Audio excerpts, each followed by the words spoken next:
Welcome to The Megyn Kelly Show, your home for open, honest, and provocative conversations.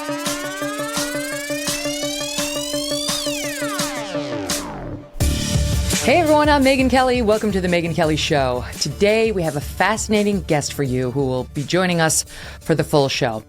David Sacks is a successful entrepreneur, a venture capitalist who runs Craft Ventures, and a co-host of the popular tech podcast All In. He's a member of the so-called PayPal Mafia. That's a group of men who founded PayPal and went on to build very successful tech companies after that. Other members of the mafia include Elon Musk, Peter Thiel, and others. And he's been called, our guest today, California Governor Gavin Newsom's loudest critic in Silicon Valley. He's also now setting his sights on San Francisco's far-left radical district attorney, Chesa Boudin. David, so great to have you here. Thank you for coming on. Yeah, great to be here. Thanks for having me. Okay, so just help us a little bit with your background, because, I think everybody knows about PayPal, and they've heard certainly the name Elon Musk, I'm sure.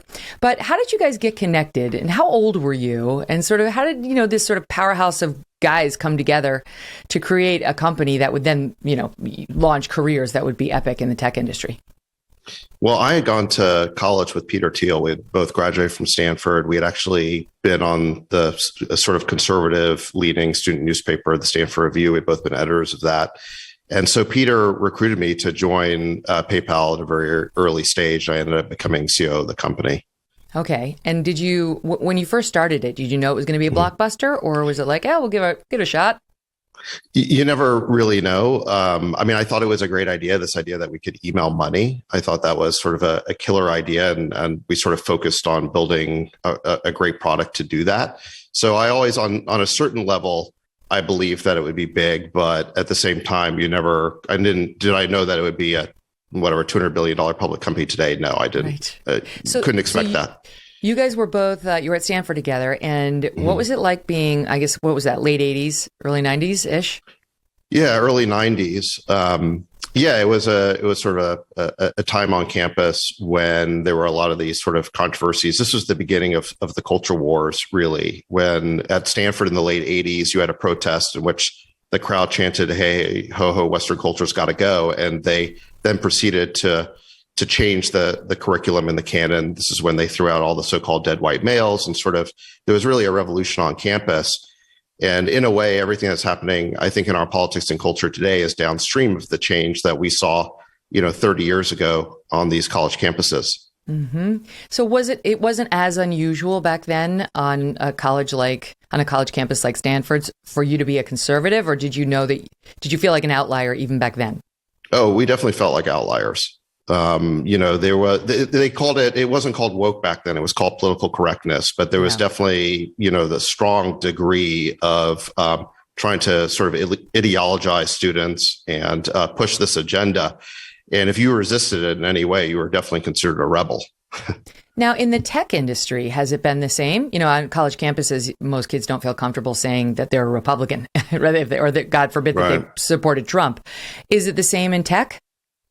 Basically, the tech is not first and foremost concerned with ideology the way that, say, college professors are, but there's definitely a sort of a political bubble in tech. There's a monoculture, and I think that most people in tech would self-identify as liberal and Democrat, and it'd be pretty unusual to find somebody who doesn't or willing to admit that that's the case. Now, my audience has heard this story from me, but I'll tell it to you. A few years ago, I published my book, and Sheryl Sandberg, who's a friend of mine, threw me a book party.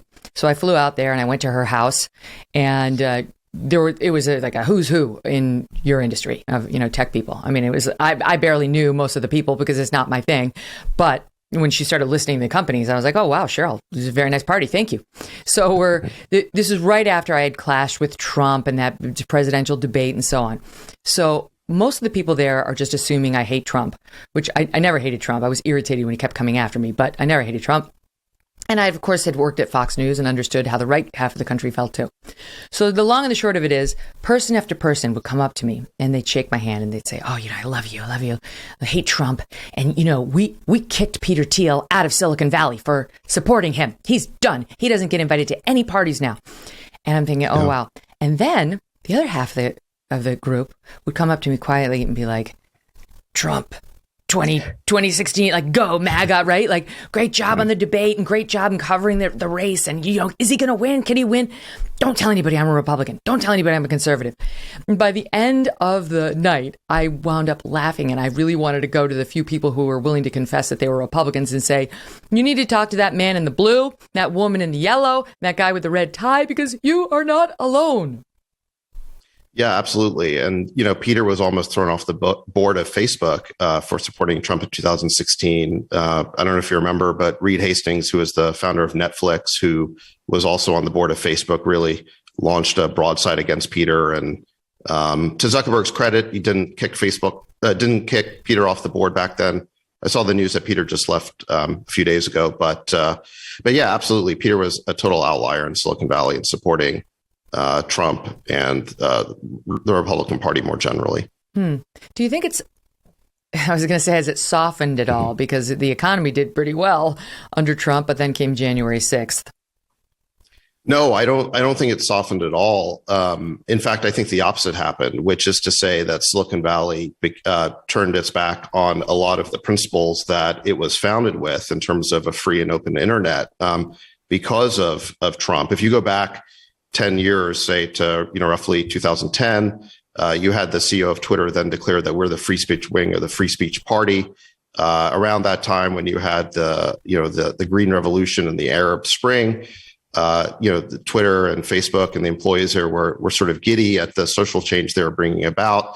The people were sending these populist messages to their leaders, and Silicon Valley was very proud of that. You fast forward 10 years, and almost nobody in Silicon Valley really believes in unfettered free speech anymore. And, they believe in this sort of so-called content moderation and sort of policing language. And the turning point really was 2016. The American people sent a message to the establishment that big tech didn't want to hear. That was a little bit too much populism and democracy for them. And so they really changed their view on free speech. And Trump was sort of the pivot point for that. To me, it's sad. I speak at Stanford usually once a year, and I look out at these minds, and it's like these are our best and brightest. And it excites me, the intellectual firepower, right? It's just thrilling to sort of see how their minds work and where they could take the country. And then you get to the, anything that is non-woke, right? Like I say, words are not violence. Right. And the recoiling, the shock and horror at such a crazy statement then depresses me. And I think, how can it be that these intellectual would-be giants are so pathetically weak when it comes to words that might upset them? And I don't mean to pick on Stanford, because they're probably better than most schools in many ways. But the people who lead this charge to silence people on the other side ideologically seem incredibly weak to me. Well, absolutely. I mean, the reason ultimately you would censor somebody is because you're afraid of having an honest discussion and an honest debate. And if you feel like you can win that debate, why would you be afraid to have it? But I do think these views have become incredibly common. And I think it's what the Democratic political scientist Roy Teixeira calls the professional class hegemony of the Democratic Party and our institutions, where you've got this professional class whose values are completely at odds with their self-conception. I mean, they think that they are incredibly tolerant. Actually, they're incredibly intolerant. They think they're diverse. Actually, they're incredibly conformist. They are more interested in stifling and shutting down dissenting voices than they are in having an honest debate. Including kicking President Trump off of Twitter and Facebook while he was still the sitting U.S. president, which is crazy. And it's led to a lot of discussions, as you know, in conservative circles about whether we need to amend the law to remove the protection they get from certain lawsuits, the Section 230, and sort of let people have at them. A lot of conservatives feel very strongly that we need to change the law to make them have more skin in the game so that they stop the viewpoint discrimination. I'd love to get your take on it, on 230, and what the answer is in terms of stopping the ideological stifling that they do. Well, I agree with the spirit behind the suggestion of amending Section 230, which is that the law basically gives immunity to these tech companies. They treat them as distributors of content rather than publishers, even though they're engaging in editorial judgments that publishers would in deciding who to censor and who not to. So I understand the frustration there. What I'm afraid of is that if you just ended Section 230 altogether, the problem would actually get worse, because Section 230 is a liability shield. And if you take away that protection, simple corporate risk aversion is going to cause these large corporations to want to censor even more. They're going to take down any speech at all that could lead to a lawsuit that could be sort of problematic for them. Mm-hmm. So I would rather mend Section 230 than end it. I think the way you mend it is what you said. Is I think these big, powerful tech companies should not be able to engage in viewpoint discrimination. They should be considered common carriers. And if they want that liability shield, they should have to treat everybody fairly, which is to say they should be a common carrier of different views. See, I love that. And do you know Vivek Ramaswamy? Because he had a great piece in the Wall Street Journal, I don't know, was it a year ago? I don't know, last summer. And he argued that what we really just need is a declaration by a court that says effectively they're so controlled, they're so big, and they also respond to carrots and sticks from the federal government in a unique way, that we can treat them as a government entity and subject them to First Amendment protections, which would prohibit viewpoint discrimination, and we wouldn't have to touch 230, and you could leave that immunity in place. I don't know whether the courts will do it or whether we need to do it legislatively somehow, to sort of get them declared a common carrier. Do you have any thoughts on that? I think we probably have to do it legislatively. I mean, the big problem here is that the First Amendment essentially got privatized. In the old days when the First Amendment was written, you had a multiplicity of town squares all over the country. It was typically on public land. Anybody could go grab their soapbox, put it on the courthouse steps, draw a crowd and speak, and anyone who wanted to could listen. That's where people assembled back then. Today, where do people assemble? They assemble in these giant social networks that have huge network effects. That is where people gather. And that is where political speech, especially political speech, occurs. The problem is that that sort of digital town square is controlled by a handful of big tech companies and sort of oligarchs.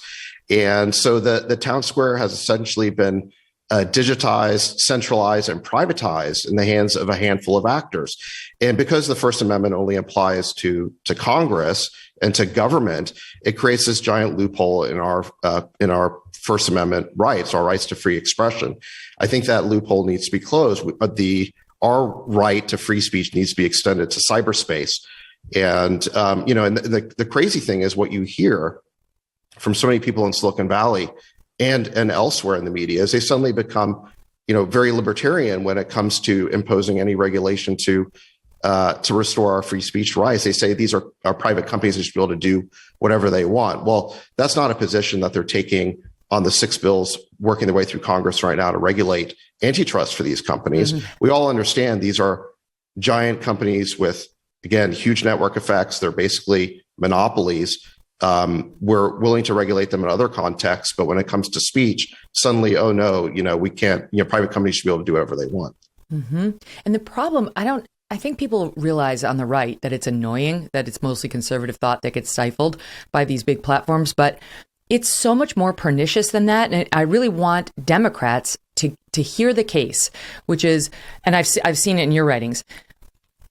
The more you stifle these opposing points of view, and you think it's, you wouldn't necessarily call it censorship, you would call it sort of fact checking, you would call it responsible messaging, however you want to phrase your crackdowns on the Joe Rogans of the world and the YouTube clips you don't like and whatever groups, you see on Reddit that upset you.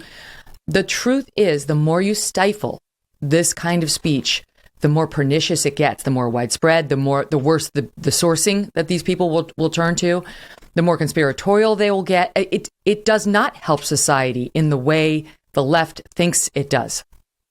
Well, and we've totally seen this with COVID and vaccine mandates.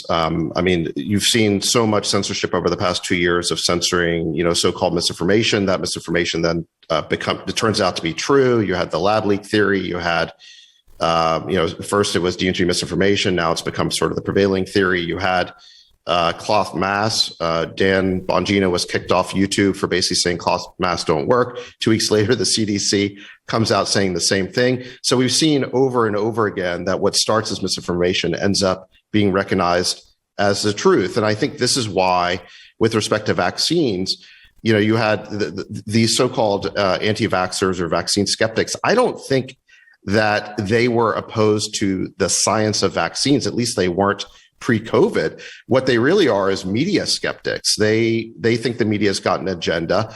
And if the media is trying to push something on them, they're going to second guess it.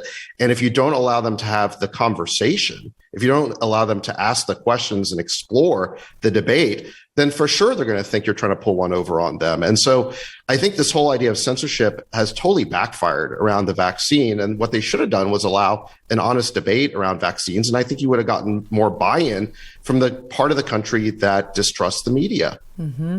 Why don't you and Peter Thiel just create a competitor to Facebook or, the Amazons of the world? Why isn't there a huge, I realize we have Rumble and, whatever. Where is that huge platform that is built by conservatives who are more committed to the free and open exchange of ideas, good ones, bad ones, offensive ones, all of them? Well, I mean, it's hard to create an alternative because there are, strong monopoly effects behind these companies, whether they're, economies of scale, like with Amazon, or there's a developer network effect, like with Apple or Google, or there's sort of giant, user network effects like a Facebook or Twitter. So it's very hard to displace these networks. But I am trying. I do have a platform I've created called Call-In, which is an app that basically it's Talk Radio 2.0. Anybody can go in the app, create their own podcast, and you can take questions live from callers. It's basically like Talk Radio and package inside of an app. And we've got, I think we've done a really good job attracting the you got Glenn Greenwald over there, right? And Matt Glenn Greenwald, Matt Taibbi, Antonio Garcia Martinez, Michael Tracy, Aaron Matei, Brianna Joy Gray, a lot of great people who you've had on your show are all doing shows on Call-In. So, yeah, we're trying. We're trying. You got to go bigger and better. There's got to be a place, right? Because it's sort of like we need a Fox News of tech, where Roger Ailes saw an opportunity, Rupert Murdoch saw an opportunity for humans to say it's like picking money up off the street. Just tell the other side. Just expose other angles to the story that the mainstream won't do. And of course, Rupert Murdoch is I don't know what he's worth, $100 billion. I have no idea. It's some huge number. And I realize money's probably not your main incentive, but that's okay. Your ideological incentive to America, right? To free speech. Yeah. That's probably more powerful. Well, so we're trying. And, look, I think you've got Substack for independent journalism. You have Rumble's creating a video alternative to YouTube. We're creating sort of a new podcasting platform. So these alternatives are getting started, and I think they're gaining momentum, and it takes time to build them up. And, it really wasn't until the last couple of years that we realized how opposed to free speech these giant big tech companies are. And so I think the movement is getting started, and, I think it's building. In that way, I just had a conversation with a friend of mine, and she's losing friends over COVID. She wants the masks off. She's vaxxed and boosted, and her kids are vaxxed too, but she doesn't like the mandates. And she's losing friends left and right. She's a liberal in New York City, or at least was a liberal. And I feel like, what I said to her is what I'm feeling about our country right now, which is, were they really friends? If they don't want to be with you because of this, it's like, you're better off. Now you know who they are, that they prioritize their own weird ideology over human connections and the love that you've built over 25 years of friendship, whatever it is. And I kind of feel like, in a way, Trump helped us do that with big tech. He brought out their most censorious instincts. He helped us do that with the media. He brought out their worst bias and exposed them for who they are. And now we have to wrestle with, okay, it's sad we have this problem, but let's get solutions based, because there's no point wallowing. Yeah, I mean, I think Trump is an interesting figure in American politics who created, I think, a huge amount of realignment. My friend Keith Raboy, who's a VC, has this motto about founders. He says, disruptive companies are created by disruptive people. You frequently have this founder type who spots a market opportunity. They can see that so clearly where nobody else does, and yet they can be incredibly weak in other areas. They can not communicate in, a very polished way, or, unnecessarily upset people, or they can just be operationally not very good. They're not necessarily very good at running these companies, and yet they see the opportunity where nobody else does. And I think Trump was a little bit like that founder personality, incredibly disruptive to American politics, but created this huge realignment where I think in the wake of Trump, really, the Democratic Party has been revealed as this professional class party, this sort of this woke elite party, like Chesa said, this professional class hegemony. Whereas I think the Republican Party is in the process of transforming to being a working class party, the non-college party, and the more populist party. And I think we're going to be seeing the effects of that for many years. Oh, yeah. I mean, I definitely want to get into politics with you because I know you've made some predictions about November, and they're interesting. But up next, let's get into crime, because you've been very outspoken about what's happening in your town, San Francisco, about this lunatic DA, Chesa Boudin, the son of two terrorists. And you're pushing the recall effort on him, as well as the school board out there, which has done nothing for the kids. They're too busy renaming schools because they find the George Washington name on some of them offensive. We'll pick it up there, and we'll get into some of the other censorship around Joe Rogan and so on in just 1 minute. Look, we're all adults here, and I know some people choose to use nicotine to relax or focus or unwind after a long day. Lucy is a modern oral nicotine company that makes nicotine gum, lozenges, and pouches for adults who are looking for the best, most responsible way to consume their nicotine. Lucy was created by an ex-smoker who knew there had to be a better option. Their scientists used innovations in chemistry and flavor science to create an alternative that actually tastes and feels great. It's a new year. Why not start it out by switching to a new nicotine product that you can feel good about? If you enjoy using nicotine, you should definitely check out Lucy's products at lucy.co. That's lucy.co, and use promo code MK at checkout. Also, have a disclaimer for you. Warning, this product does contain nicotine. Nicotine is an addictive chemical. Remember, if you're interested in a better way to use nicotine, visit lucy.co and be sure to use that promo code MK. Okay, so let's talk about crime in your hometown, San Francisco, and the mess that it is. We're having the same situation here in New York, so I can relate fully. But there was a really good piece by, I don't know if you saw, Michael Schellenberger on Barry Weiss's Substack, writing about like the mess in San Francisco. I'm trying to find all my papers. But he was talking about how bad crime is, how there's basically, okay, here it is.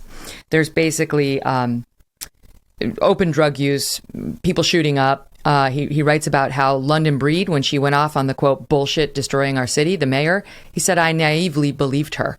But it's not getting better. It's gotten worse every day since she said that. And he talks about this supervised drug consumption site at UN Plaza, just blocks away from City Hall and the Opera House. And he talks about how, and he's not against legalized drugs. I mean, Michael Schellenberger did a whole book called San Francisco, but he talked about Portugal decriminalizing drug use and how he thought that had worked, the Netherlands with these drug consumption rooms, and it was working. But both of those condemn hard drug use and intervene when the addicts break the law. In San Francisco, totally different story. People are smoking fentanyl and meth that they buy from dealers right across the street. And now the taxpayers there are basically paying for these addictions. They're paying for these folks hot meals and shelter. In exchange, he says, for nothing. Even though the mayor has said, we're going to use this to get people into treatment. Apparently, in the 19 days the site has been open, just 2 people went to detox so far, and they're serving 220 a day. So your thoughts on what's happening in your hometown and why? Sure. Well, twice as many people have died from fentanyl overdoses over the last 2 years than COVID. So, I mean, this is a huge problem in San Francisco, and it's just one part of the problem. Like you said, Chesa Boudin came in at the beginning of 2020. He is committed to this platform of decarceration, which is basically he believes there's too many people in prison in the United States, and his goal is to reduce the prison population as much as possible. I think it is true that it is sad that anybody has to go to prison, but and in that sense, sure, the prisons are, there's too many people in prison. We don't want to send anyone to prison, but he has this radical philosophy of deprosecution, of trying to let out as many criminals as possible. And so from the day he took over, first of all, he fired all the veteran prosecutors in that office. He replaced them with staff from the public defender's office. He then emptied out the jail. He used COVID as the excuse to do that. And he announced that he would stop prosecuting so-called quality of life crimes, which are things like theft, shoplifting, car break-ins, things like that. And since then, it's only gotten worse. There's no prosecution of drug offenses. And look, nobody is saying, I don't think Schellenberger is saying that you prosecute people for doing things like using drugs in their home. But we have on the streets people committing crimes every day to support their habit, and there's no punishment whatsoever. So without having that there's no incentive for anyone to go into treatment when you're not willing to basically use punishment. And as a result, the problem just keeps metastasizing. Mm-hmm. I cannot believe he was elected as DA. I understand San Francisco's left, but that's like out of your mind to elect a guy like that to be your chief law enforcement officer, basically for your city. This result was totally predictable. He did run on a platform of decarceration. And I understand that could make a bleeding heart liberal cry and say, yes, we've been so bad to the poor prisoners. But it was identifiable that this is not just a liberal. This is a radical guy. And this leads me to, David, my own experience with his family. One of the viewers wrote in recently asking what my favorite interview was that I've ever done. And I've said the same for years. It was of Bill Ayers, who is a domestic terrorist, one of the founders of the Weather Underground, a group that was bombing the country during the Vietnam War, ostensibly in protest of Vietnam and the war. But they hurt a lot of people, and they damaged a lot of buildings that we hold up in high esteem, like the U.S. Capitol. And he came in the news when Barack Obama ran for president because they were friends in Chicago. But he is a problematic figure in our country's history. And so is his wife, Bernadine Dorn, who, with him, raised Chesa Boudin. So is it Chesa or is it Chesa? Chesa is what I call him. Chesa Boudin. All right, whatever. Okay. Yeah. We don't really care. So he was born to two other people. Their names are David Gilbert and Kathy Boudin. They couldn't raise Chesa, because they were in prison for his entire life from the time he was 14 months on, because they were part of this Weather Underground. And they participated in a Brinks armed robbery of a Brinks truck, trying to get $1.6 million. They got caught. 2 cops were killed, along with a security guard. That's his parents. So they both go to jail. So does he go into the hands of some loving aunts and uncles? No, he does not. He goes into the hands of Bill Ayers and his wife, who are probably even more radical. Bernadine Dorn, that's Bill's wife, Bernadine. And forgive me, I'm going to take a little walk down memory lane. I think you'll find it interesting, but as far as I know, the only extensive long-form interview with Bill Ayers that he's done with a person in television. And it was extraordinary. And the whole thing ran over an hour, and we did a big special on it in the primetime of Fox. I've boiled the following clip down to about 3 minutes or so. It's well worth listening to, and I'm going to play a little bit so people can understand this is the man who raised Chesa Boudin from 14 months on. And you'll hear him talk about himself, his group, and his wife, Chesa's effective adoptive mother. Listen. How many bombings are you responsible for? The Weather Underground, I think, took credit for just slightly over 20 in a period when there were 20,000 bombings in the United States against the war. And how about you personally? Me personally, I've never talked about it, never will. Bernadine Dorn was not a fan of the police and referred to them typically as pigs. Last night we destroyed the pig again. It's 2.5 weeks since Fred Hampton was murdered by the pigs who own this city. Well, that was, again, the inflated rhetoric of the time. That sort of rhetoric is what sort of catches people's attention when she's calling them pigs and celebrating bad things happening to the police at the same time one gets murdered. It's true that the rhetoric was inflated. It's also true. You take a situation like Chicago today, the police are a violent, out-of-control enterprise, but I think it would be fair and balanced to also look at the violence that was and is going on, perpetrated by the government, by the official agencies and organs of the government. Well, let me just tell you what I hear when I hear that. I hear you saying you sound like, with respect, Osama bin Laden. But you understand, Professor, is that what began for your group as outrage over mass killings and turned into a plan to kill hundreds of Americans, did you not cede the moral high ground? Oh, absolutely. You don't sound remorseful. But you want me to be remorseful for something I didn't do rather than for the things I did do. This is your group, Professor Ayers. No. This isn't some... No, that's not true. Yes, it is. That's not true. It is true. This is the weather underground that was going to bomb military officers. That's right. And we criticized it then and now. And we said it's wrong. It was wrong. It is wrong. Professor, the only reason it didn't happen, is because the bomb blew up on those who were making it. And when it blew up, your girlfriend, Diana Oughton, was killed. That's right. And you later described her death as valiant. While underground, you stole, you lied, you hid, right? Any disagreement? Right. You stole. Onward, yes. Right, you did. You wrote about it in your book. We stole ID. You stole purses. You stole wallets. Well, yeah. You stole money. Some. You ripped off dead babies' identities. Right. Yeah. And yet, the violence continued. Just because you went underground didn't mean the violence stopped. What violence? March 1st, 1971, you bombed the U.S. Capitol. May 19th, 1972, you bombed the Pentagon. January 29th, 1975, you bombed the State Department. That's what I mean by violence. In 1980, you and Bernadine Dohrn resurfaced. And when she turned herself in, Bernadine Dohrn promised to spend her energy organizing to defeat the American empire. And within a year of that, October 20th, 1981, was a triple homicide. Kathy Boudin learned some of her very criminal tactics while she was with the Weather Underground. She was in the townhouse that exploded when that bomb went off, wasn't she?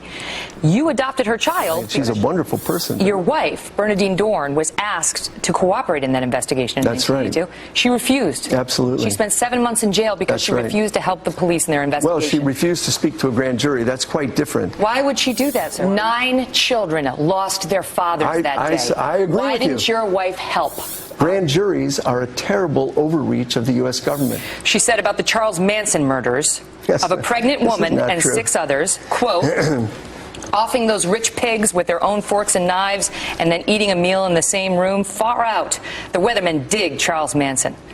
This is your sweetheart? No. This is your soulmate? Your wife miraculously got a job teaching law or teaching at Northwestern University Law School. Very successfully, absolutely. Which is amazing. They must be offering classes in what you can learn from your future clients. But are you surprised that you got those job offers, you and she? Given Not really. I mean, she was on the FBI's 10 most wanted list. I know. So was Angela Davis, and a lot of great people have been on that list. But. What would it take to make you bomb this country again? I can't completely say no. I would never, ever rise up in opposition in a very militant and serious way. I can't say I wouldn't. I doubt it. Unreal. That was some great reporting. Thank you. That's your DA's adoptive father. And you heard the stories about his adoptive mother, Bernadine Dohrn, in there, and stories about his biological mother, Kathy Boudin, and on and on. How did this city elect this man? Well, it happened in an off-year election in late 2019, and he only won by something like 2,000 votes in a ranked choice voting election. So I don't think that most people were paying attention. I don't think they knew the significance that this election would have for the city, and this is why there's a recall underway right now. And the people of San Francisco are going to vote in June to recall Boudin. I think that recall is likely to succeed. Even though San Francisco is a 9-1 Democrat city to Republican, I think that even for most liberals in San Francisco, he has gone way too far. And you basically heard, the Bill Ayers agenda. I think the comparison to bin Laden was a good one in the sense that he seems to be fighting a jihad against the American system, and he's completely oblivious to the innocent deaths that Ayers is to the deaths that he and his movement have caused. And in a similar way, that is true of Boudin as well. He is responsible for releasing, repeat offenders who've gone on to kill dozens of innocent victims in San Francisco. You had the case of Zion Young, arrested on 11 gun charges. Boudin pleads him down to a misdemeanor, releases him, and a few weeks later, he kills Kelvin Chu. And there's many, many cases like this. I mean, I started creating a list of innocent San Franciscans who'd been killed as a direct result of Boudin releasing a repeat offender. And I at some point I had to stop because there's so Troy many. McAllister. Troy McAllister, absolutely. You had, and that was the case that really brought this to my attention, that you had two women killed on New Year's Eve, 2020, Hannah Abe and Elizabeth Platt. They were killed by Troy McAllister. He was driving a car under the influence, a stolen car under the influence, fleeing some other crime. It's a hit and run. He kills them. He had been arrested. First of all, he was a third strike offender who is going to spend potentially the rest of his life in jail. Boudin, his former lawyer as a public defender, then takes over as the DA of San Francisco and pleads him down to time served. Okay, it's about 6 months before he kills these two women. He's then arrested 5 more times after his release. And in every single case, Boudin releases him without charges. These were crimes like stealing cars, burglaries, drug offenses, until finally the inevitable happens, which is he kills 2 people. It's just, that was the thing that really brought this to my attention. And when I looked into it, what I discovered is this wasn't some isolated accident. This wasn't even a case of negligence by the DA. This is a result of a deliberate policy, a deliberate agenda of decarceration and deprosecution to release as many offenders as possible into society, regardless of the impact on innocent people.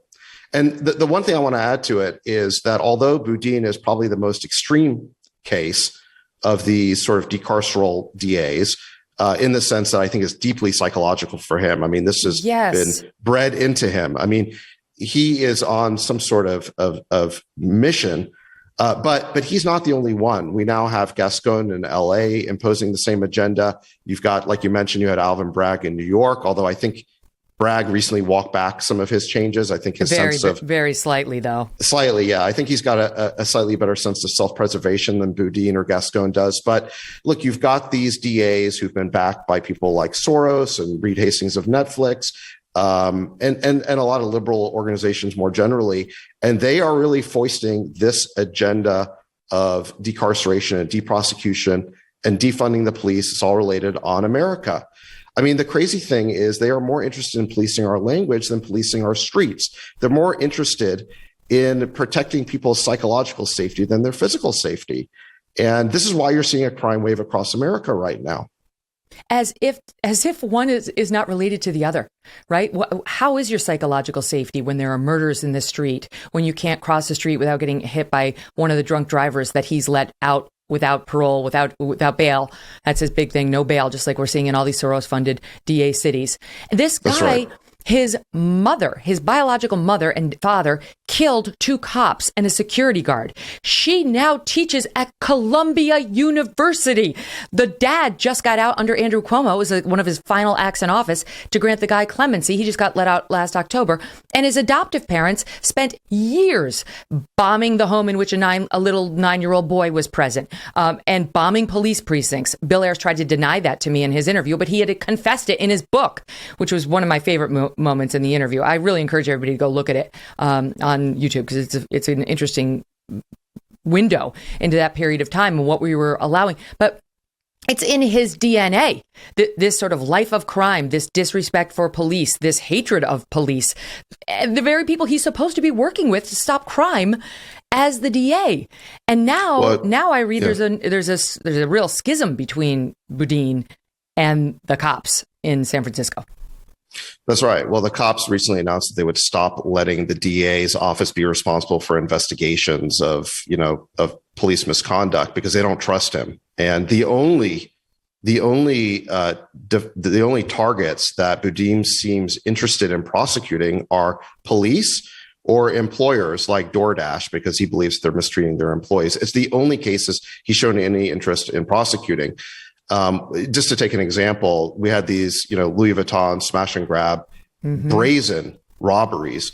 And the shell game that Boudin plays is to announce charges, but then there's no follow through. And so he had a press conference around the Louis Vuitton. He said that, don't bring this noise from out of town to our city, as if noise is his term for crime, as if these criminal gangs aren't from San Francisco. They actually have long rap sheets from being in San Francisco. And so he announces that felony charges are forthcoming. The police actually make arrests. And then when the cameras aren't rolling, well, first of all, they let them out on zero bail. They plead the charges. Right. They plead the charges down to misdemeanors. And then they've already arrested 2 of the offenders in the Louis Vuitton burglaries on other crimes involving guns. And so this is the shell game, is he makes a big deal out of announcing charges, but then there's no consequences, actually. There's no convictions. There's no punishment. And as the criminals know this, and this is why, effectively Boudin has hung a sign at the city limits saying, burglars welcome. Yeah. Victims here. Criminals welcome. We're going to pick it back up. There's more to discuss on him and on San Francisco, but also these other cities like New York, which just had stunning new numbers released by the NYPD on crime. How's it going here with our soft on crime DA? All these things are canaries in the coal mine. If you live in a city that's elected one of these DAs, pay attention, because this is coming your way. More with David Sachs in 1 second. And don't forget, folks, you can find the Megyn Kelly Show live on SiriusXM Triumph Channel 111 every weekday at noon East. And the full video show and clips by subscribing to our YouTube channel, youtube.com/Megyn Kelly. You should definitely go today because you can see that piece we just put together. If you don't have the full hour to watch the old Bill airs on Fox News with me, you can watch the 4-minute version we aired today. Our thanks to Fox News for that. If you prefer an audio podcast, you can subscribe and download on Apple, Spotify, Pandora, Stitcher, or wherever you get your podcasts for free. You can check out our archives. More than 255 shows. Black Rifle Coffee Company is a veteran-owned coffee company serving premium coffee to people who love America. They develop their explosive roast profiles with the same mission focus they learned as military members serving this great country of ours. And they are committed to supporting veterans, law enforcement, and first responders. With every purchase you make, they give back. Black Rifle Coffee imports high-quality coffee beans from Colombia and Brazil and roasts 5 days a week at their facilities in Manchester, Tennessee and Salt Lake City, Utah. The best way to enjoy their freedom-filled coffee is with the Black Rifle Coffee Club. When you join the club, your chosen brew is roasted, packaged, and shipped free to your door on your schedule. Not only do you save a trip to the store, but you also receive special discounted pricing on roasts, and you gain access to exclusive products, member-only content, partner discounts, and more. With temperatures cooling off, they're cool, all right. Don't let that stop you from getting outside and getting out into the great outdoors. If you're on the go, you can grab an 11-ounce ready-to-drink espresso mocha and feel your mission.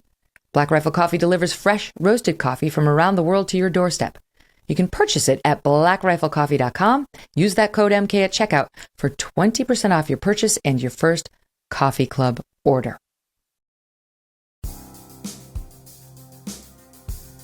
So, David, you on this subject of Chesa, because I want to close this out, what he is promising as he empties the jails is new solutions and alternatives.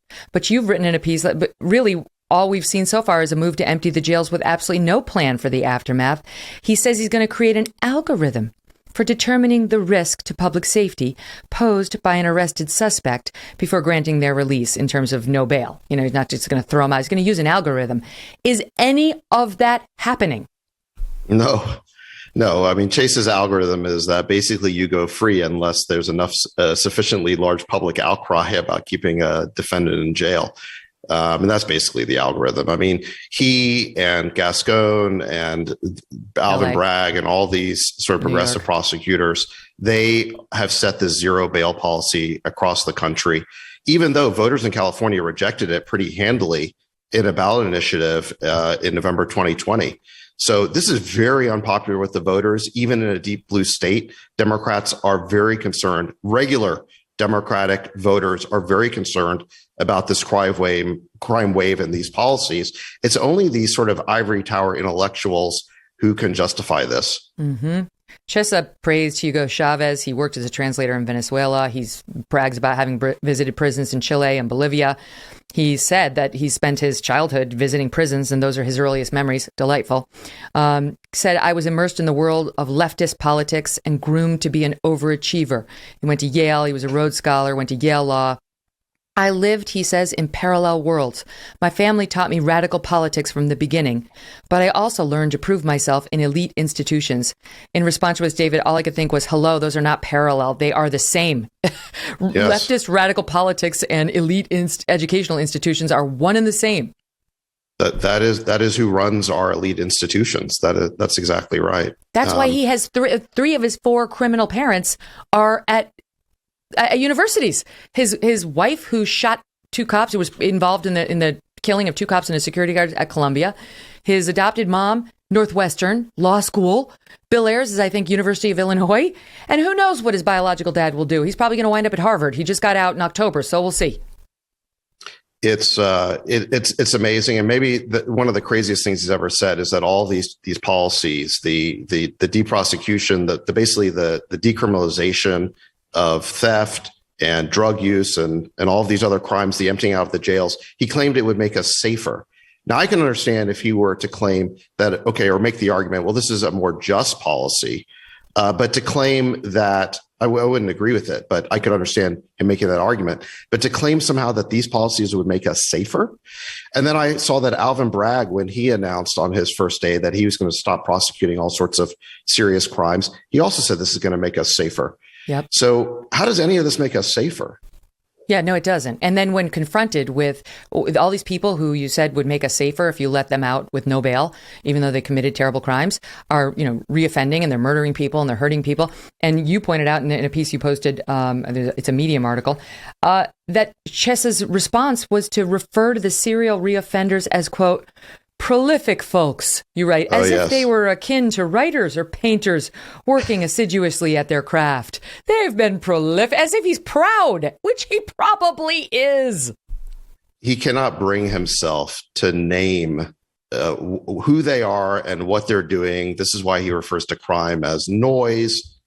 He refers to serial repeat offenders as just prolific folks.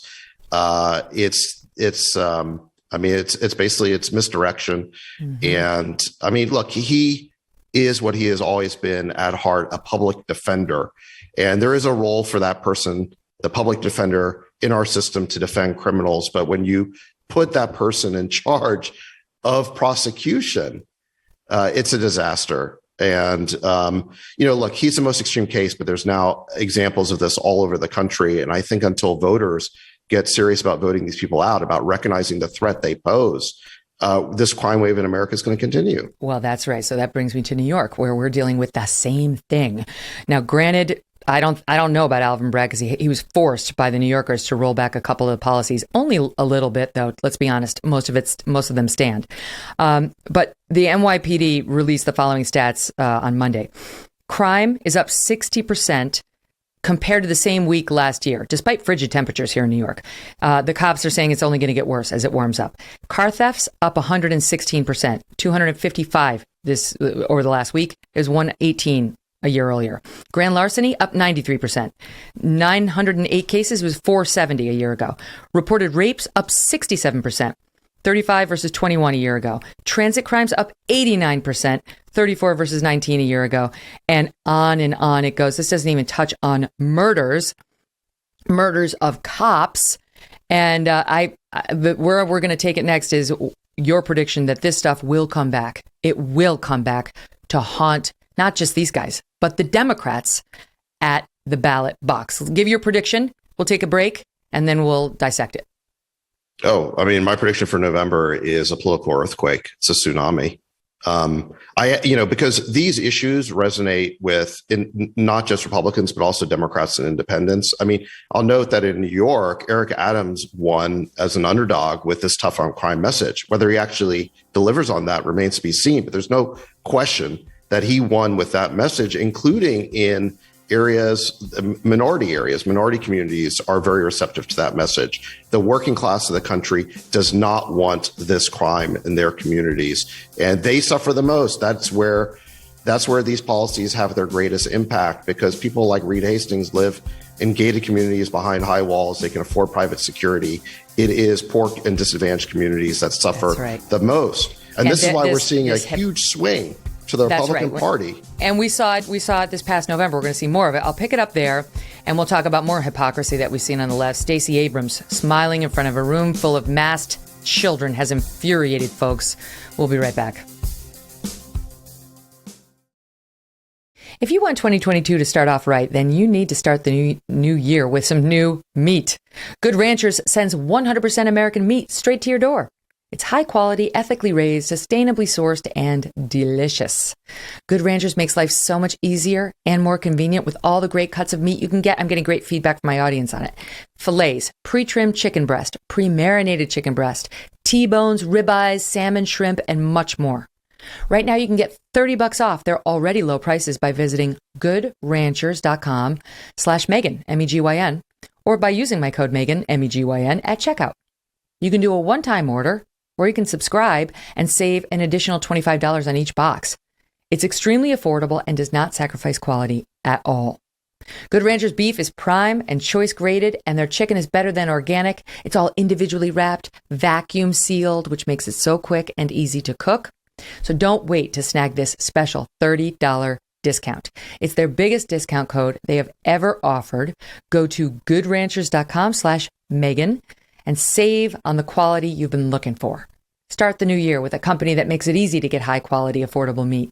You can cook more, eat healthier, and support local American farms and ranches with Good Ranchers. Use my code Megyn at checkout today. Save $30 and enjoy the ease, convenience, and amazing flavor of Good Ranchers. So, David, let's talk a bit about COVID and what we're seeing now. You're one of the sensible people on this issue, as far as I can tell. And in the news this week is more hypocrisy. Of course, last week the story was Gavin Newsom sitting at that football game where the indoor mask mandate was his creation, and yet he wouldn't obey it. And then when caught, he lied and said he only took off the mask because Magic Johnson asked him for a photo, but he had it on at every other moment. That was a lie. He had it off before. As he approached Magic Johnson, he had it off when he was just sitting in a seat next to Tom Hanks. He barely wore it. Okay. Then there's Gil Garcetti. It was Gil Garcetti, right? Eric Garcetti, yeah. Oh, sorry. Yeah. Eric Garcetti, who, from LA, who said, I held my breath when I took my mask off. Whenever I take it off, I did not exhale. Right. I did not exhale. Right. That's good. And now we have Stacey Abrams, who I'm telling you, this photo is going to come back to haunt her and other Democrats over and over and over again. How stupid is her campaign? I mean, they put this out there as though we are going to celebrate this politician sitting in front of the littles, every single child masked, and she has nothing on her face. And then when it immediately had a negative reaction on Twitter from people on the left and the right, her attempt to handle it was by saying it's the Republicans are launching, quote, a false political attack on me. Her explanation for the photo was, I posed for the pictures on the condition that everyone else mask up. Hello, Stacey, not helping. And then she said, I had to remove my mask to speak to the students so they could hear me. Right. We get it. We have children. Guess who they need to hear even more than you, Stacey? Their teachers, their classmates. Like as if the rules of hearing change whether Stacey Abrams is in the room or not. It's infuriating. And I wonder what your thoughts are on her and the others and just their ongoing willingness to flout the rules they create. I mean, this is more of this mass hypocrisy where we're seeing these politicians saying, do as I say, not as I do. And we see the same thing when, Nancy Pelosi throws a fundraiser and all the wealthy people there are unmasked. And then you've got this like servant class they've created who have to wear the masks. I think it's creating huge resentment among the working class. It's creating huge resentment among parents. There's no reason to have these kids masking up in schools. The kids have negligible risk. And we've seen that schools that don't have these requirements, there's no more spread than those that do. So we're like far enough into this pandemic that we know the answers. And, the problem they're having now is that, most of the country wants to move on from COVID, but within the Democratic Party, there's still a huge number of sort of COVID dead enders who never want to give this stuff up. And so the question is, why are Newsom and Garcetti coming up with these preposterous lies? Is because they're afraid of their own base. They've basically programmed these people with so much fear of COVID over the last 2 years that they're having trouble now deprogramming them. Yes, that's right. They've actually brainwashed people. But you've got governors of blue states who they know that there's that tug of that constituency on the left.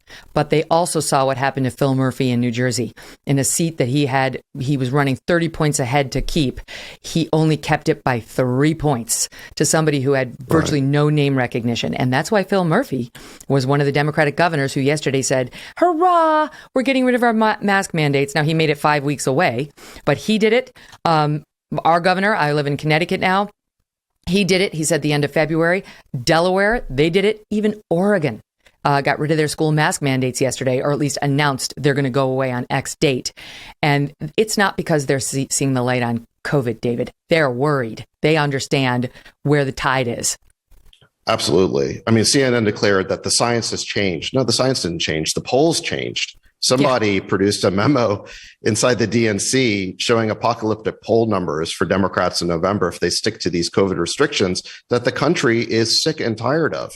And so that is why the science suddenly changed, is because the politics has changed around this issue. And it's not like it's happening in a vacuum. Like, everything else is awesome. If we could just get off the masks and, yay, we're beating COVID.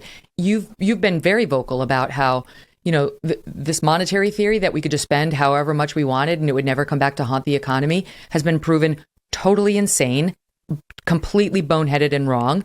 Now we've got 7% inflation that we're dealing with, and the supply chain crisis goes on, though it doesn't make as many headlines as it used to. And so this environment is going to prove toxic and very unfortunate for the Democrats. There's only so much, however, they can do about those other issues right now. I think what we're seeing, connecting the dots between this MMT, this modern monetary theory that basically said that debt doesn't matter, we can spend whatever we want. There'll be no day of reckoning for that ever. There'll be no hangover to this party.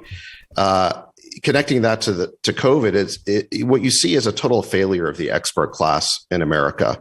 That all of these pronouncements by experts on COVID, on inflation and so many other things have proven to be wrong. And yet the social media companies, the prestige media, they want us to censor speech based on what the experts say. And, you would think that after so many of these pronouncements have been proven wrong, they would have more humility than that.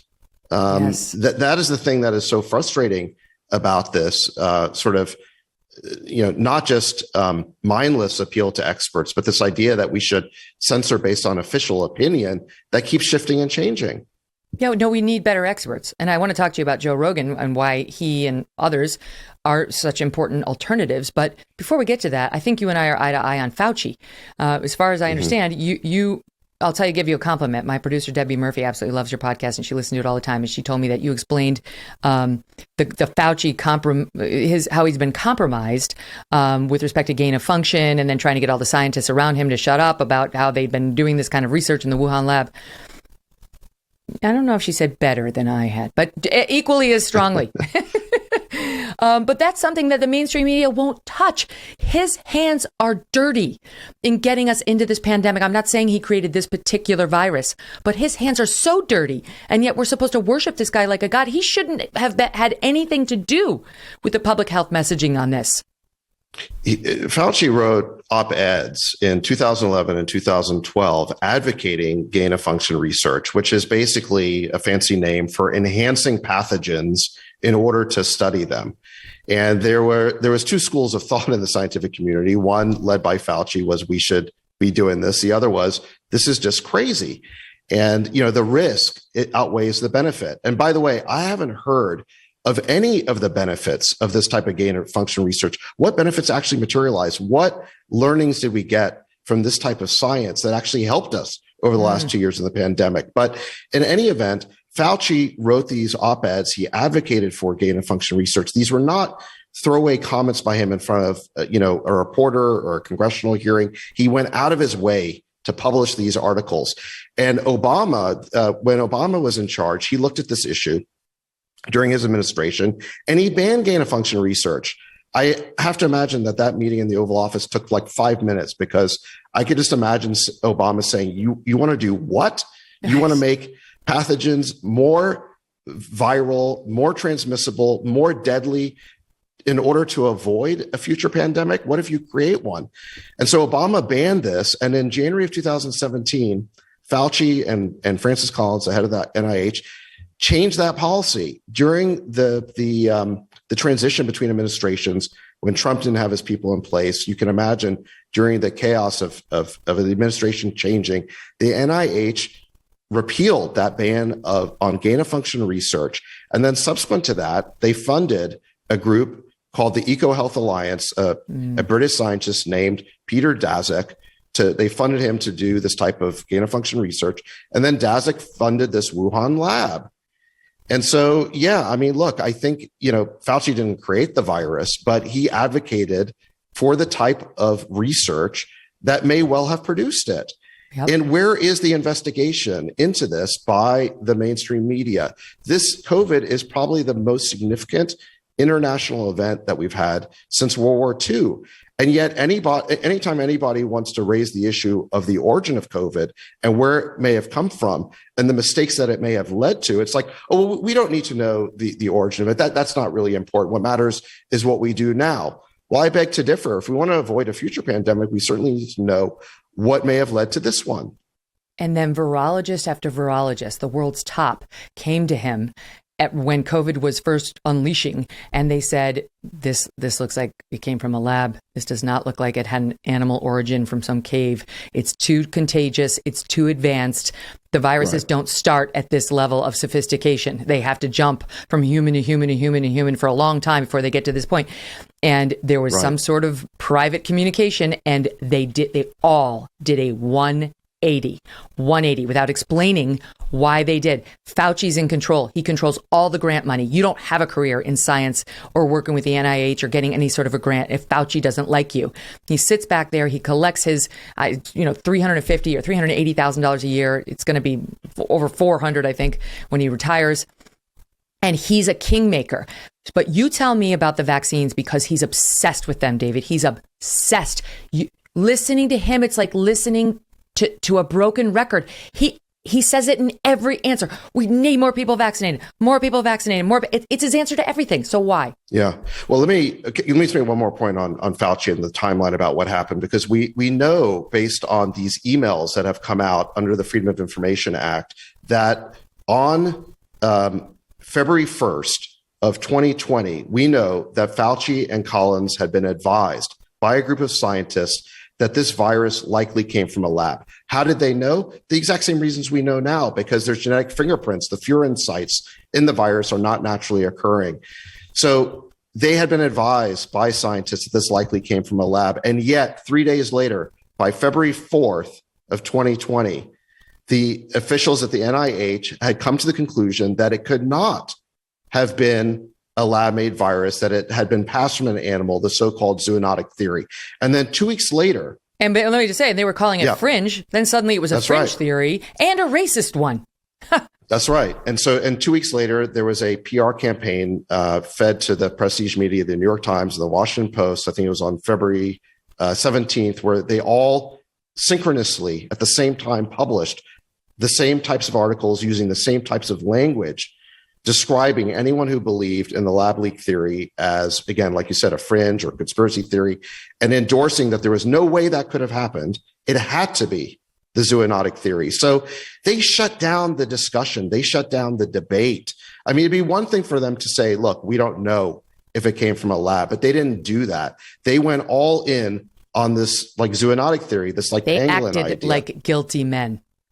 That's right. I mean, this was absolutely a stifling, I guess you'd call it a cover-up of the official investigation. And for a year, we weren't allowed, and then social media censored on the basis of these officials, and we weren't allowed to ask questions about where the virus may have come from. Mm-hmm. It's also the case, simultaneous to this, you've got Peter Daszak, the scientist who Fauci funded for this gain-of-function research, wrote a letter to the Lancet, and he rounded up a bunch of scientists making these same points, that any scientist who endorses the lab leak theory is a conspiracy theorist, is a fringe scientist, and that had an incredibly chilling effect on the scientific community. And scientists who just wanted to get to the answers, who are pursuing this question in good faith. And so you have to ask, if there was this much cover up, what was the crime?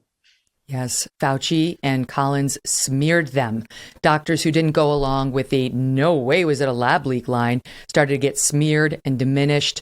And all along, he's done that. You know, the Great Barrington doctors who said, let's do focused protection where we just prioritize the most vulnerable and not lock down society. Something that we've had studies show did absolutely nothing, did way more harm than good. Right. They were smeared and targeted by Fauci too. Right. And this brings us to the vaccines and the question you asked. Why is there so much vaccine hesitancy or skepticism? I would argue it's not because of misinformation. It's because of distrust. It is distrust that these officials have earned through their actions, through being repeatedly wrong by trying to cover up the truth. I mean, going back to the very beginning of COVID, when Fauci was initially against masks, then he was for them. And his own explanation of why he gave that original position is he said he lied to prevent a run on PPE. So these officials have earned our distrust. That is why people are skeptical. It's an earned distrust. Now, in terms of the merits of vaccines, I mean, I'm vaccinated. I think, based on what I know, I think they've helped me avoid a, more serious case of COVID. But this should be an individual decision. Why? Because we know now that vaccines cannot stop the pandemic. A year ago, I was one of the people who believed that if everyone got vaccinated, the pandemic would end. Then we had Delta, which sort of punched through. And now we have Omicron, which has punched through even more. So it's very clear that even if everyone got vaccinated, it wouldn't stop transmission. It might reduce severity of cases. I believe that. Okay, that's why I got vaccinated. But it cannot by itself stop the pandemic. And that is why it is no longer a political issue of whether people get vaccinated, because there's no externality, there's no health externality. What your neighbor decides to do in terms of getting vaccinated doesn't affect whether you're going to get the virus or not. All the repercussions of getting vaccinated, one way or another, fall on the individual who decides to do it. And so it's time for this idea of making this a political issue to stop. Let individuals make up their own mind. And it's time for him to go. He has to go. Rochelle Walensky has to go. They've lost the trust of at least half the country. You can't have a public health voice be in that position. Even if you love Fauci, you have to see that once that's happened, he can't. He is no longer persuasive to half the country. In fact, the very half that these Democrats who are dying to mandatorily vaccinate everybody want to convince. I mean, the ship has sailed, I think. They're not going to get them. But in the meantime, what they're doing in terms of the mistrust is then trying to silence voices that put on alternate viewpoints, that push back on the narrative from Anthony Fauci. Joe Rogan's done it. All of us have done it who are in independent media now. It's just that Joe Rogan's the biggest behemoth there is in this space. He's the biggest show that there is and actually his show is bigger than anything you see in cable. I mean, it's huge. So now Spotify's been trying to crack down on him this week. There's an orchestrated campaign to get him because it's like COVID misinformation. Then that didn't work. So then it's like, he's a racist. And we'll see. There'll be something else next. Neil Young, who kind of got it started over on Spotify, said, I'm pulling my music because of his COVID misinformation. And apparently I didn't know this, but Neil Young has been out there for years, railing on GMOs and food and giving all sorts of misinformation of his own. Why are we listening to Neil Young for anything outside of how to make music? But he's now warning to the Spotify employees, to the workers of Spotify. I say the CEO, Daniel Ek, is your big problem, not Joe Rogan. Ek pulls the strings. Get out of that place before it eats up your soul. The only goals stated by Ek are about numbers, not art, not creativity. Well, that's probably true. It's probably about numbers. But what's going on, right? What do you make of this targeted campaign against Rogan? And so far, Spotify is pretty much standing by him. Well, I think we've been talking about it. I mean, I think this agenda on COVID and so many other things is so unpopular with the country. The only way to sustain it is to stop there from being an honest discussion about it. It's to stop the debate. And who has an incentive to do that? It's the people who've made these decisions, who are in power, who are terrified of being voted out of office. And so there is an orchestrated campaign now to try and silence dissenting voices and anybody who might bring to light the truth on these issues. Yes, you actually tweeted this out. I love this tweet. The reason our institutions are so broken is that they police for dissent rather than incompetence. Yes, that's so well said.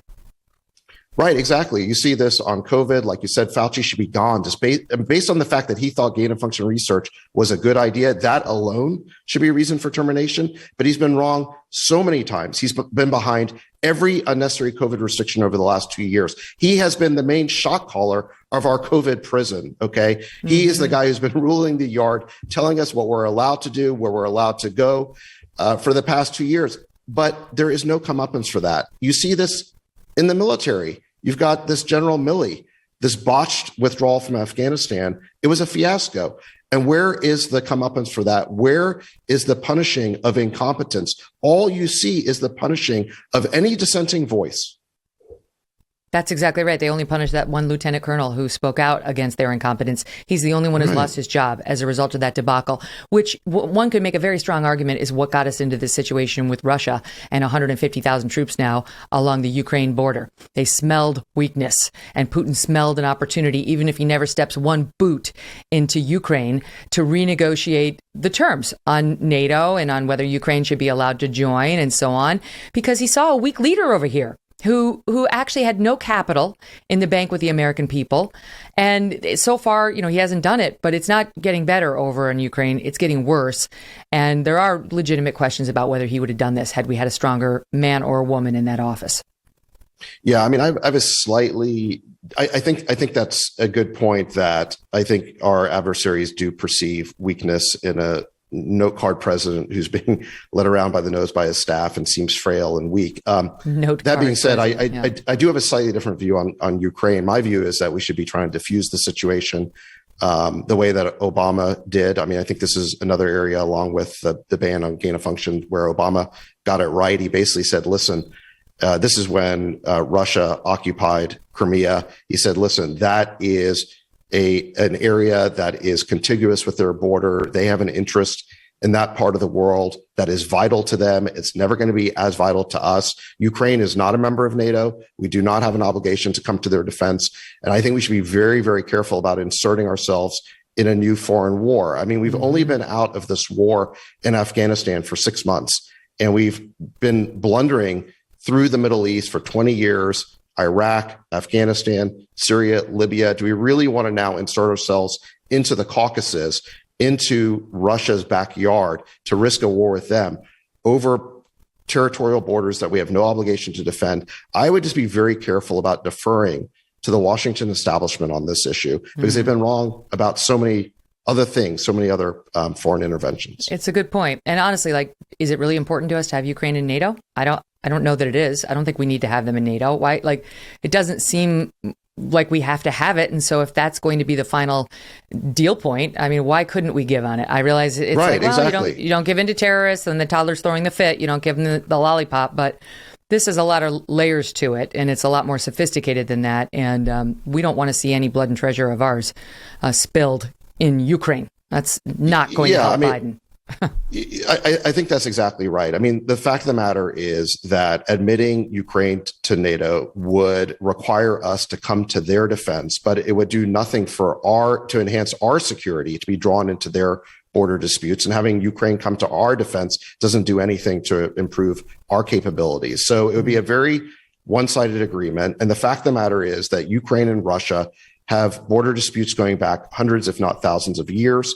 And it's not a good idea for us to involve ourselves there. We don't want to admit Ukraine to NATO. That has been the U.S. policy until now. And it seems like what Putin is asking for, his main demand, is that we simply reaffirm that we're not going to admit Ukraine to NATO. And we said it's a non-starter. We were like, that's a non-starter. We're not even to discuss giving you that assurance. In my view, that's like giving Putin the sleeves off our vest, because we shouldn't want to admit Ukraine. It's not in our interest right now. So why not give up on that point? Maybe you kick the can down the road, say for a period of 10 years. And then if Putin still invades, it'll prove that he's a liar who can't be trusted in front of all the eyes of the world. But it seems to me that we should try and de-escalate the situation, give him something that's not important to us, that's in our best interest. Okay, but let me ask you this question. Let me ask you one question on that. And I don't know what the answer is. But you know how we were talking about crime in the cities, and these light on crime DAs are a luxury that people afforded themselves thanks to the gift of low crime. Like that, no one even thinks about electing a soft on crime DA if they've got rampant crime in their city that they're overwhelmed by. So you get tough on crime prosecutors and policies in place. The cities get better. They get much more livable. They make more money. Things are doing well. And then they say, oh, bleeding heart, let's get the soft DAs in there. And then crime goes back up because they do all these policies that leads to an increase. Are we at risk of doing something similar with Russia if we do give Putin the assurances he wants? Are we forgetting what the Soviet Union used to be like and what Putin's dreams for Russia and its future are about, right? He'd love to see the USSR reestablished. He would love to start amassing greater territory and have it all be under the same control and so on. So are we doing the same thing if we give him what he wants as these people who elect soft on crime DAs? Well, I think so. You're making a point about appeasement, and I think it is a valid lesson of history from World War II that we should not appease dictators. However, there are other lessons of history, and the lesson of history from World War I is that great powers should not allow small and minor powers to drag them into gigantic world wars.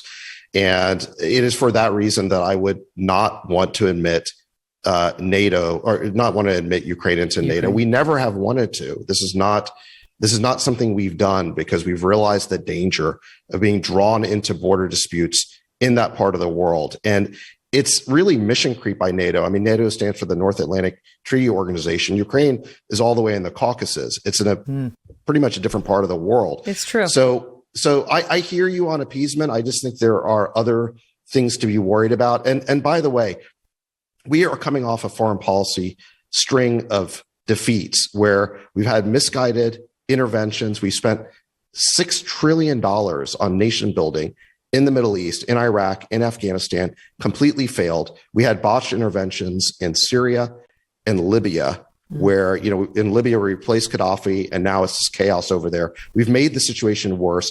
We've created a vacuum when we removed Saddam for Iran, and now they are an even bigger threat to the U.S. So what I would just point out is I understand the point on appeasement, but I would just say that I think a lot of our foreign interventions have backfired so badly, and I think we need to be a lot smarter about protecting America's interests and projecting strength.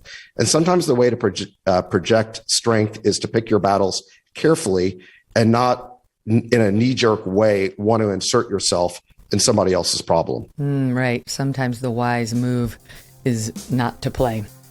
So excited to have David Sachs here. Isn't this a great conversation? You're fascinating. I'm so glad you're here. Let's just talk for a minute about what's happening in Canada, because it's extraordinary. I mean, our neighbors to the north are not exactly known for, protests in the street and they're nice. They're sweet. They're sweet Canadians. But I love what they're doing. They've had it. It's just human nature taking over. Started with the truckers who were protesting this weird rule that if they delivered goods in the United States, when they crossed back over into Canada, they basically couldn't. You'd have to quarantine and so on and so forth. So Monday was the 11th day in Ottawa. There were, I think the weekend before, 15,000 people, 3,000 trucks. This past weekend, 5,000 people, 1,000 trucks. There have been some 20 criminal arrests. I mean, of all those thousands of people, it's not so bad. So people are being ticketed for things like excessive honking. Too much honking. The Canadian police they have too much time on their hands. And Justin Trudeau fled initially and was at an undisclosed location and finally reemerged for some emergency session at Parliament yesterday. And this is how he decided to characterize this freedom movement that's now been joined not just by truckers, but regular folks from Canada and America alike. Watch. The people of Ottawa don't deserve to be harassed in their own neighborhoods. They don't deserve to be confronted with the inherent violence of a swastika flying on a street corner, or a Confederate flag, or the insults and jeers just because they're wearing a mask. Everyone's tired of having to wear masks, having to follow public health restrictions. Families like mine just last week, that test positive, have to follow public health rules, have to isolate themselves. Nobody wants to do that. I don't know how many conversations parents have had to have with kids about not going to birthday parties, but not getting to have sleepovers. This pandemic has sucked for all Canadians. Well, he's made it suck. I mean, a lot of countries and a lot of states here in America chose a different way forward, and they have not had worse results. That's right. I mean, I think we need to distinguish between the effects of COVID, the virus, and the effects of our COVID policies. The policies are man-made. Well, the virus might be too, but certainly our policies, they are decisions that were made separate and apart and in response to the virus. And we're acting as if these things, or politicians like Trudeau, are like he didn't have a choice. Actually, we did. And it seems to me that these Canadian truckers, they seem to me like ordinary people who are just sick and tired of these heavy-handed government restrictions and mandates. And they're expressing that in the form of the civil disobedience. And for that, they've been absolutely demonized as being racist, white supremacist, homophobic. I mean, all the usual left-wing epithets have been levied at them. And it seems to me, yes, there's like isolated examples. Like in any protest movement, there's going to be a handful of people who are extreme. But it seems to me that most of these people are just ordinary people. And, one of the recurring themes that I see running through this, and this pertains to like really so many of the topics we've discussed this morning, is that we have this ruling class who is a crusading class. They are so hell-bent on imposing their will and their values and their edicts on the working class, on the American people or the Canadian people. They're even hell-bent on imposing it on foreign lands with all these crazy foreign interventions. And, like I said, it's a self-conception that's their own self-conception of being these very liberal and open-minded and tolerant people is very at odds with the reality that I see, and I think increasingly voters see, which is these people are crusaders. They're fanatics. It's really an extension of the Hillary Clinton deplorables moment. They really do look down on people who don't have exactly their academic pedigree or background. They really do think that they're a bunch of dumb rubes who cannot be trusted to live their own lives the way they see fit. That Justin Trudeau knows better.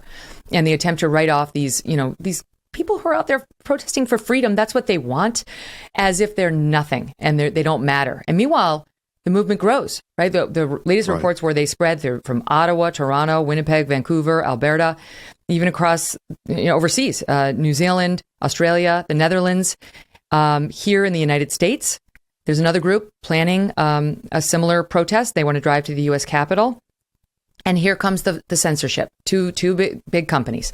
Facebook, first of all, the co-organizer of the American Trucker Unit, that's trying to get that effort going. He said his name is Brian Braze, or Brace. He said to Fox News, "We were just shy of 140,000 people on our Facebook page when Facebook dropped us. We called it the convoy to DC, and Facebook says, you repeatedly violated policies around QAnon." This guy Brian says that's a lie. So their fundraising got shut down. And then, in an extraordinary move, the GoFundMe for the Canadian truckers, which everyone donated to, it had over $8 million in it to support these guys who've been out there night after night, got pulled. GoFundMe said it violated GoFundMe's terms of service. They said evidence from law enforcement shows this has now become an occupation. No additional funds will be distributed. Donors have 2 weeks to request a refund, and then we will work with the truckers to send the remaining money to other charities. But the truckers aren't getting it. Here in the States, you had West Virginia AG. He threatened to sue. Florida, Louisiana, Ohio, Texas AGs all did the same. Your pal Elon Musk called them professional thieves. And lo and behold, they've reversed themselves now. Well, you're right. I mean, this is a type of class warfare in which the professional class, these elites, these experts, whether they're in government or big tech, they think that if the other side, they're a bunch of deplorables and it's okay to cancel them, to deny them their speech rights, to steal from them, and to starve them out. These are the tactics they're willing to use. Okay. I just was actually, I want to clarify what I said. They didn't reopen the money, like the donations. They just refunded the money to the people who donated it, which is just disgusting. So it's like, you can't get your voice heard. You can't even listen to experts who disagree with people like Fauci. If you try to donate money to help the people with whom you agree, you get shut down by these lunatics. This brings me back to you and Elon and Peter. Elon actually responded to somebody online the other day when they said, you need to create a network with interesting idea. And, he's got more money than God, so he really could do it. And enough with the space nonsense. Help the Earthlings. We need you guys to do something for good. It could be your legacy, even better than PayPal. I like Colin, but it needs to be bigger. It needs to be more comprehensive, and we need to fight back against these, professional thieves. I agree with him. Yeah, I mean, I agree. One of the disturbing things about what's happening is that this idea of speech censorship is now being applied to financial platforms. You had this example with GoFundMe. Earlier last year, you had PayPal starting to shut down accounts. And so this idea, you had a recent example of Michelle Malkin was denied access to an Airbnb because she attended the wrong conference, and her husband too. So there's like this guilt by association. Wow. Yeah. So we're seeing more and more examples of speech censorship also being applied to financial decisions and financial deplatforming. And if you think it's bad to deny people access to online speech, it's going to be even worse if you deny them access to a livelihood, to making a living. And if people cannot get access to payment systems and the payment rails of the new economy, they're not going to be able to participate in the digital world economically. And I think it's a very dangerous direction that we're headed. I mean, again, it's this class warfare against deplorables is trying to effectively starve them out. Yeah, I mean, now you're talking civil war. Like if people can't get jobs and can't access money, and I mean, that's next level. People wonder, where does all this feeling of division in our society come from? And, they can only blame the other side for it, but they cannot see the way that their own decisions are contributing to the problem. Yeah. Well, maybe you could solve it on a flight to space. If you know Elon as well as, did you ever ask him, can I go? I want to go. It's not a personal desire of mine. I like having my feet on planet Earth, but that is something that they've talked about, is having space tours. Oh, let us come out there and film you if you do it. I will tell the whole story. I'd love to see somebody who's actually reticent about it. Do it. It makes it more interesting. This is gonna have to be somebody else. So, but yeah, no. A lot of interesting things happening with space. All right. So you know a lot of interesting people, and you've got this great podcast, and you guys were in the news recently because your colleague and friend, Chamath Palihapitiya, right? Did I get it? Palihapitiya. Yeah, yes, you did. He is the one that made the comment about not caring about the Uyghurs in China. Do we have that? We must have that, right? Yeah. Okay. Just to remind the audience, here is what he said.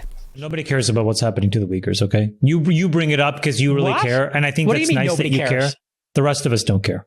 I'm just telling you a very hard... Wait, you're saying you personally don't care? I'm telling you a very hard, ugly truth, okay? Of all the things that I care about, yes, it is below my line. Okay? Of all the things that I care about, it is below my line. Disappointing. Whereupon NBC offered him a contributorship. Great, you're just the commentator we need. But he took all sorts of incoming for that and wound up apologizing, for his phrasing and so on. And said he does have empathy. I think he was, I don't know. You tell me what he was trying to say. Well, so yeah, I do this podcast, the All In Pod, with a few of my friends we jokingly call besties. I think, what Chamath was trying to say there, and look, when you speak hundreds of hours, sometimes it doesn't come out quite right. What he was basically saying is, hey, I'm going to focus on the problems that I can actually do something about. Charity starts at home.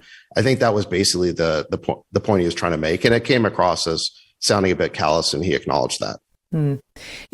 What of it, though? Because we've been watching the Olympics this week. Well, no one's really been watching it. They've suffered almost a 50% drop in ratings from the last time around on NBC. But it really has been a little alarming to hear the commentators. He said, she said, the problem with the genocide going on in China right now. I mean, they talk about it like, well, there's been some allegations. No, we know it's happening. We've seen it. We've seen the tapes with our own eyes. It's not like we're in China, but we're at the point now where we know it's happening. We've made a decision as a country not to do much about it. We're doing a couple small things, but it's not all that impressive. I find it alarming that we're hearing that kind of propaganda on American television.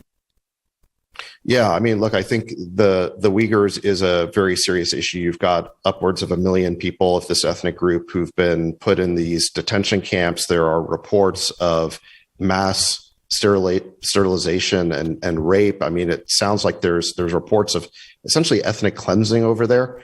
So it's a very serious humanitarian issue, and it's one of a number of issues that we have with China, along with their theft of our intellectual property, cyber espionage, their belligerence towards their neighbors, their punishment of dissidents, and of course the fact and their creation of this sort of totalitarian social credit system, and then of course their likely creation of COVID and their release of that upon the world. I'm assuming accidentally, but they covered it up. I mean, we have a whole set of issues with China, and it's a very serious problem. And I think the thing you're getting at is that people's willingness to speak out about these issues tends to be related to how much business they have in China. Yep. And I have no business in China, so I feel fairly unencumbered in saying what I just said. But there are a lot of people who have business in China who just won't speak out. Everyone understands that the quid pro quo of taking Chinese cash is that you never criticize them.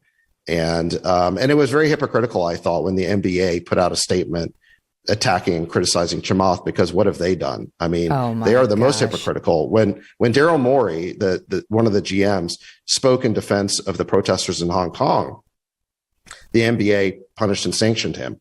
Why? Because the CCP took NBA shows off the air in retaliation in China. So this is the game that's now being played now, is that the CCP is essentially depriving of Americans of their free speech rights, not in China, but on American soil, as a condition of doing business over there. And I think that's problematic. And we're complying. That's what's so scary. We're complying. We're doing what they want us to do. Why do they call you Rain Man on the podcast?